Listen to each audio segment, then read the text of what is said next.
নমস্কাৰ।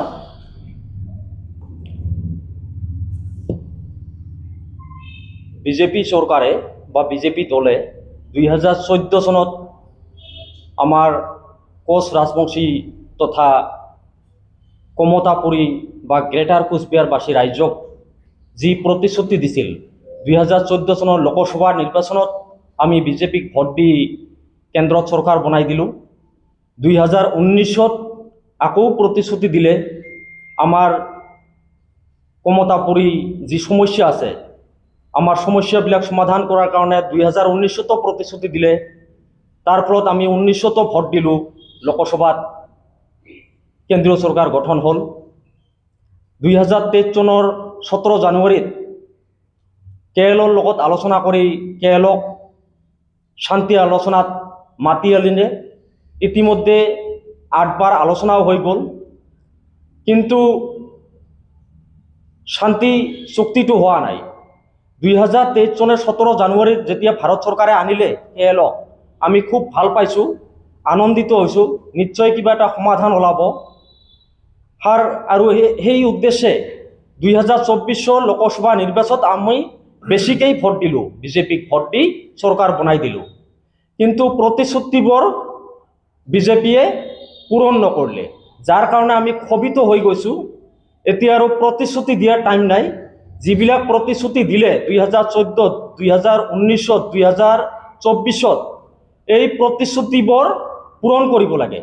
কেএলক যেনেকৈ শান্তি আলোচনাত মাতি আনিছে, অতি শীঘ্ৰে আগন্তুক 2026 বিধানসভা নিৰ্বাচনৰ আগতে কেএলৰ লগত শান্তি চুক্তি কৰি আমাৰ কমতাপুৰ ৰাজ্য বা গ্ৰেটাৰ কোচবিহাৰ ৰাজ্য ঘোষণা কৰিব লাগে আৰু কোচ ৰাজবংশী কমিউনিটিক জনজাতিকৰণৰ মৰ্যাদা দিব লাগে। কমতাপুৰী ভাষা বা কোচ ৰাজবংশী ভাষাক চৰকাৰে স্বীকৃতি দিব লাগে। এইবিলাক আমাৰ দাবী আছে।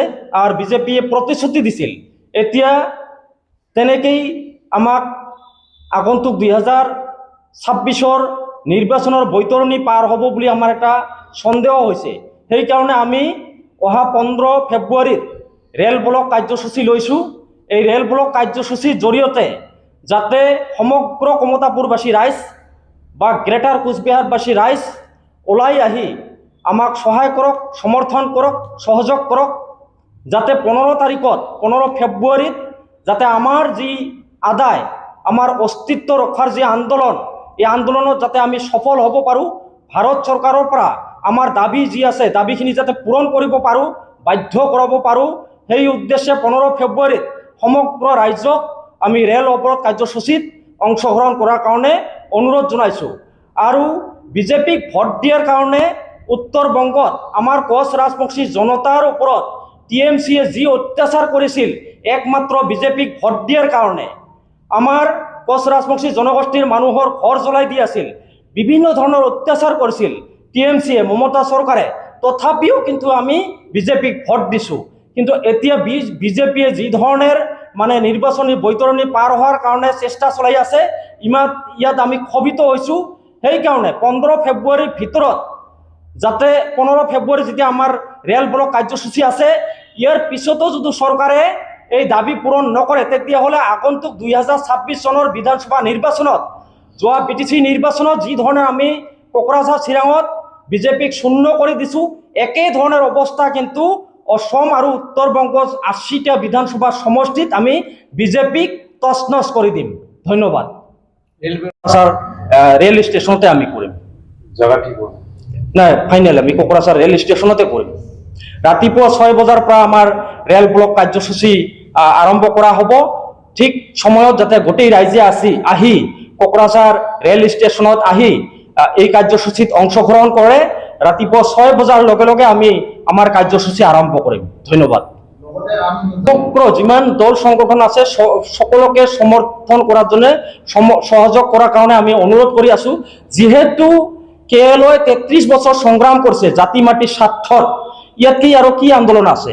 এতিয়া আৰু ভেদাভেদ পাহৰি সকলো ৰাইজ আহি বিভিন্ন যি দল সংগঠন আছে, সমগ্ৰ দল সংগঠন ভেদাভেদ পাহৰি যিহেতু নিৰ্বাচনৰ দিন ঘোষণা হ'ব, আৰু ইয়াৰ পিছত আন্দোলন কৰি লাভ নাই। 5 বছৰ পেণ্ডিং হৈ থাকিব আমাৰ এই যিখিনি দাবী আছে সেইকাৰণে এই 15 তাৰিখৰ যিটো ফেব্ৰুৱাৰী যিটো আমাৰ ৰেল ব্লক কাৰ্যসূচী আছে ইয়াত ভেদাভেদ পাহৰি সকলো দল সংগঠন একলগ হৈ আমি একেলগে যাতে যি বড়ো ৰাইজে যেনেকৈ বিএলটিৰ লগত বিএলটিৰ সপক্ষে থিয় হৈ ভাৰত চৰকাৰক বাধ্য কৰাইছিল চুক্তি কৰাৰ কাৰণে ঠিক একেধৰণৰ বড়ো ৰাইজৰ বড়ো সংগঠনৰ যি নীতি আদৰ্শ আমি চেলুট জনাইছো ঠিক একেধৰণৰ পন্থা অৱলম্বন কৰি ভেদাভেদ পাহৰি আমি সকলো স্তৰৰ ৰাইজ দল সংগঠন একলগ হৈ 15 তাৰিখত যাতে আমি ভাৰত চৰকাৰক দেখুৱাই দিব পাৰো আমি একলগ হৈছো আমি কেএলৰ লগত আছো কেএলৰ শান্তি চুক্তি আমি বিচাৰিছো ধন্যবাদ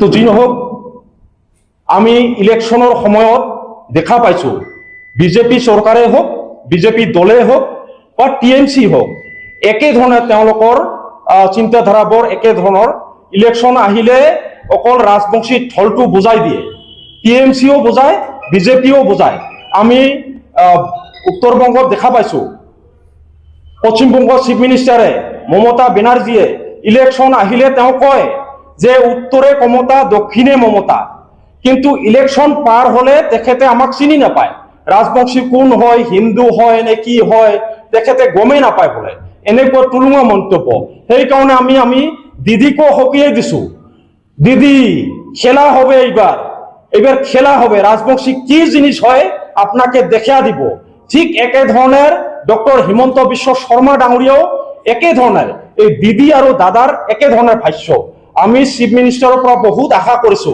কিন্তু অসমৰ এজনে প্ৰথম চিফ মিনিষ্টাৰ হ'ব ডক্টৰ হিমন্ত বিশ্ব শৰ্মাই আগতে ইলেকশ্যনৰ আগত বহুত ডাঙৰ ডাঙৰ কথা কয় ৰাজবংশী দৰদী হয় কিন্তু আমি প্ৰথম চিফ মিনিষ্টাৰ দেখা পাইছো ডক্টৰ হিমন্ত বিশ্ব শৰ্মাই সাংবাদিকে তেখেতক চিফ মিনিষ্টাৰৰ আসনত বহাৰ পিছতে এবাৰ তেওঁক প্ৰশ্ন কৰিছিল যে 6 জনগোষ্ঠী জনজাতিকৰণৰ প্ৰক্ৰিয়াটো কি হৈছে কিমান দূৰ আগবাঢ়িছে তেখেতে কৈছিল প্ৰশ্নৰ উত্তৰত আমি খুব দুখ পাইছো যে অসমত 6 জনগোষ্ঠীক জনজাতিকৰণ কৰিলে অসমখন জ্বলি যাব অসম ৰক্তান্ত হ'ব আমি দুখ পাইছো তো যি নহওক এনেবোৰ ভাষ্য সলনি কৰাৰ সময় আহি পৰিছে এতিয়া নহলে কিন্তু আমিও বিজেপিৰ বিৰুদ্ধে সম্পূৰ্ণ স্থিতি গ্ৰহণ কৰিম ধন্যবাদ